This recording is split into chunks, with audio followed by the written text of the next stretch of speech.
What's going on, everybody? LK here, back at it again with another video, and today some more Dragon Ball FighterZ for y'all. So we've been talking about a couple of characters that are kind of contested in their spots at like the top of the list. I wanted to take a break from this and actually talk about what I personally look for in good Dragon Ball FighterZ characters. Like what makes the character good, strong, stand out, unique, whatever. If you like the content I'm putting out on this channel, consider liking this video or subscribing to the channel if you already have not. It does help the channel grow and it only takes a second. I'd really appreciate it. Thank you so much. So I put together a kind of freestyle list here to show what I think makes a good Dragon Ball character. These are also things I look for in every DLC character immediately.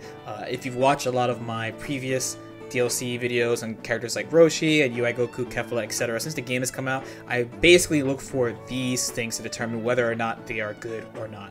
So the first thing would be sword normals. So we usually refer to this, of course, because of Piccolo's JL. Having nice big air normals makes it so that it's easy to hit incoming super dashes. That means your opponent has to be much more careful about how they approach from the air than normal, and even have to be more worried about things like doing random tags while you're in the air.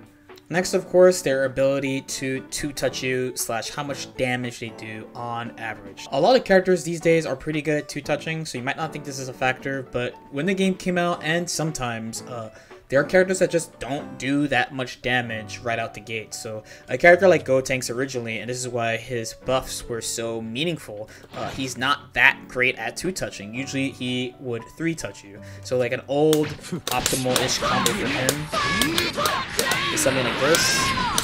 So you get like 30% here, even with ghosts. You have to mix them up with ghosts and then maybe mix them up one more time before you kill them. Now, not totally the case. So being able to two-touch is a pretty important thing, and consistently as well. So not just like specific hits. So for instance, on Twitter, you'll see people upload clips where they start with like very specific starters like jump heavier, things like that. So instead, being able to do things off lights instead is much more meaningful than doing it off like medium starters or jump-ins or any kind of specific starter like that. So then, mobility is another one. So we're talking about both ground and air mobility. So most characters in this game are equally fast moving normally on the ground. Even big characters like Broly. So in a normal fighting game, really huge, tall, and super strong characters with massive chests like Broly, who are mega powerful, they don't move very quickly, you know? So, and his walk is pretty slow. But once you start running, he moves at the same speed as everyone else, basically. And he still has universal mechanics like Super Dash. So the way you would think about mobility then is not the standard system mechanics, but how they can move with special moves. So you have your L kick, you have your EX kick, which you've seen many times used. He also has these available in the air for mobility as well. And he has a dive kick to go from the air to the ground. At this point in the game, the devs understand that mobility is important, and a lot of characters have unique mobility options. So for instance, on my team, this is both, of course, a really good tool against people who jump, but he also moves horizontally and upwards. So he has a way of moving around the screen that's not super dash while he's jumping. Gotenks is another one where he can steer his EX punches and go from flying at you to stopping all of a sudden. It's plus unblock as well. It goes pretty much full screen. And he has Dynamite Kick as well. And Roshi, as we all know, has all sorts of unique movement options, backflips, the reverse Kame, super dash. So the devs understand that mobility that doesn't fall into system mechanics is important for characters and makes the characters feel unique and fun to play. So next, defense. And when I talk about defense, I mean defensive options that are not system mechanic options. So there are a few things we can talk about here. One, which is funny because I just said system mechanic options, is actually reflect. Because not everyone's reflect is created equally. So for instance, I have 21 here. She has this reflect stomp, so she could punish things pretty well with her reflect. If I try to punish this move with the same input with Master Roshi, I will not get a punish. I'd have to do something else. He's not actually really that good at doing this here. Characters like Kid Buu, 21, Bardock, anyone with fast traveling moves or big normals that are fast have especially good reflex. Hit is another character you could definitely think of as well. The next one would be, of course, DP. So frame 1 reversals are very, very nice to have. Not every character has one. You know it's an actual reversal when the life is blue, like you can see for Cell right now. But equally good are these frame 4 reversals that we keep talking about as well. If you're familiar with the game, you definitely know about these moves, and a lot of strong characters have these moves. 4 frame reversals are pretty important because they come up a lot because there's a lot of repeated situations in this game. The main ones being overhead and vanish.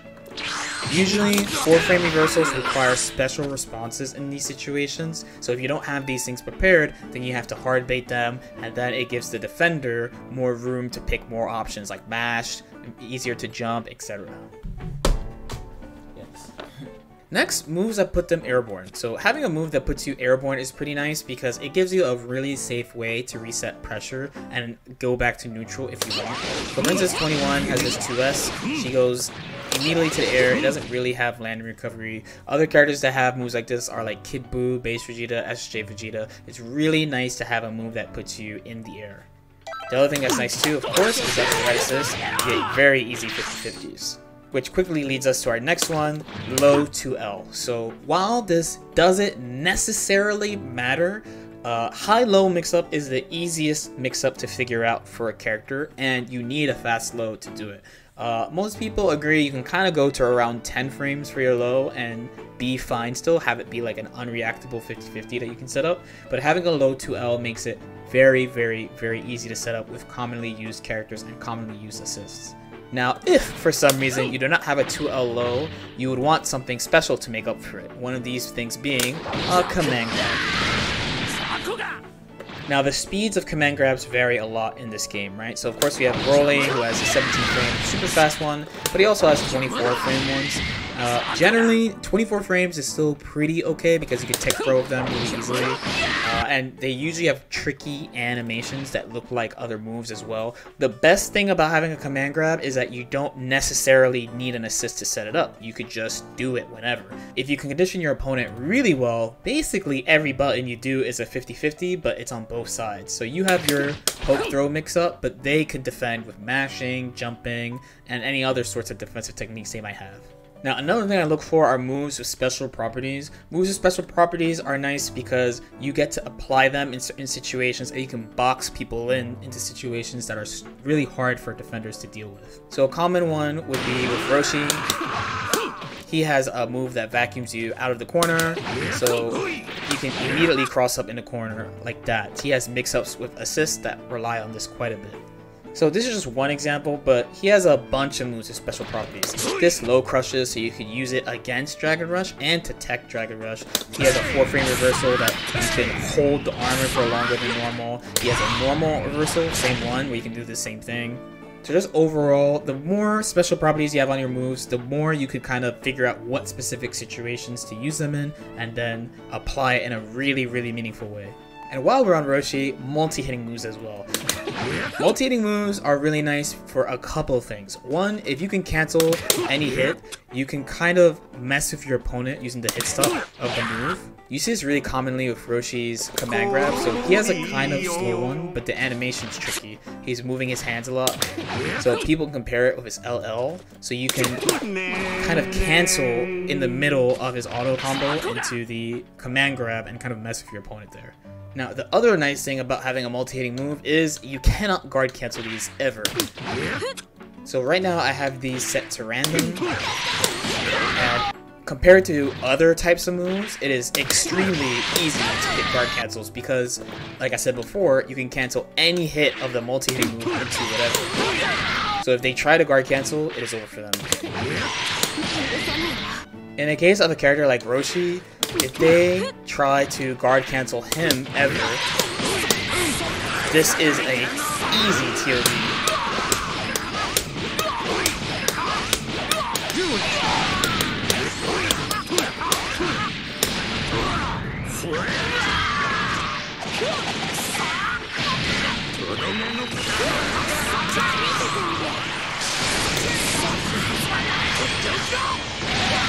Just like that, just because you guard cancel one move.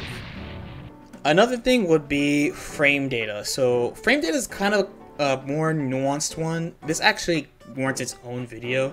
But for the most part, you're looking for first moves that are safe on block. So characters like Broly have a ton, where he has, say, a 5L that's -2, a 5L that's -2, a 2L that's -2, and a 2M that's -5.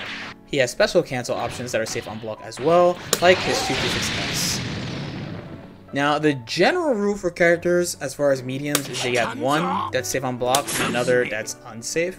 If for some reason you have a character that has multiple moves that are unsafe on block, especially on their mediums, it's usually because they have another tool to make up for it. So we'll have Gotenks here as an example. So he has a 2M that's -7 and a 5M that's -6. So both of these are not safe on block. Technically your opponent can mash.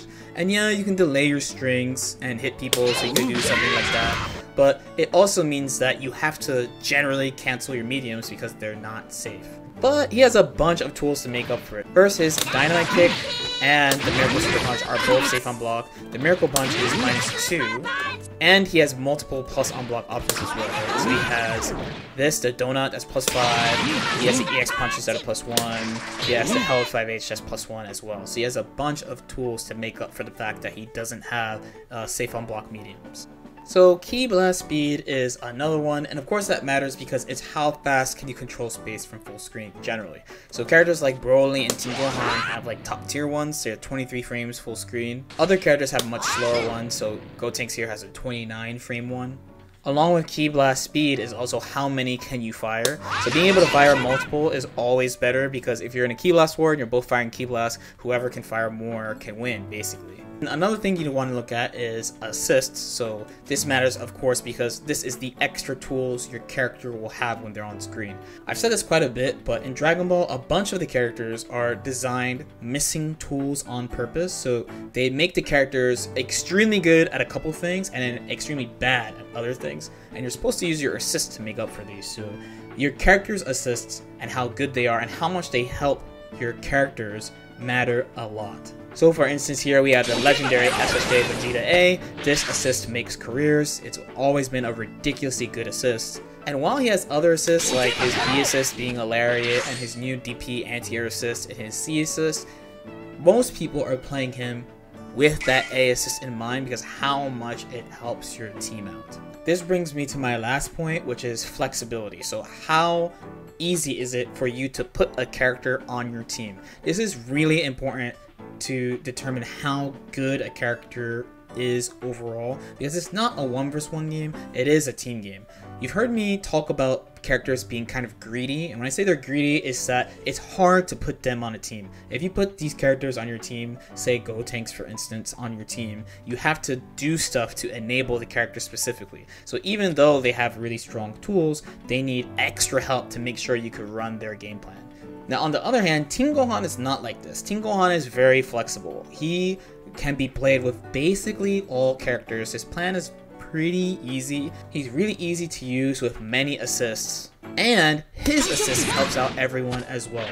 This is usually why in these like Kid Buu or base Vegeta discussions we're having in the prior patch, I usually favored Kid Buu. Kid Buu is very strong. So for example, in last patches Kid Buu or base Vegeta for #1 debate, this is usually why I favorite Kid Buu. Base Vegeta has a ton of good stuff going for him and flaws I talked about, but the main thing too about Kid Buu is that you can put him on any team and he gets stuff from characters and gives stuff to characters. Base Vegeta, you have to build around him a little bit more, and his assists, while good, especially like the A assist, that assist is very good, but not all characters can use it very easily compared to the other assists, like his B assist, where it's a lariat, so everyone would use it the same. Okay, hopefully that helps you understand why I think about characters the way I do, and what I look for in characters as well when I'm like, oh, this character is good, or this character is not so great. There are a few things in this list that I can go into a little bit more in depth on, like why it matters and how the things work and how it relates to characters and how good they are, but I just wanted to get this list out there so people know kind of just what I'm looking at, especially when the next DLC character comes out, because that's exactly what I'm going to be looking for day one. As usual, if you have any questions or comments, feel free to leave them in the comment section below. Like and subscribe if you feel like it, and I'll see you next time. Peace out.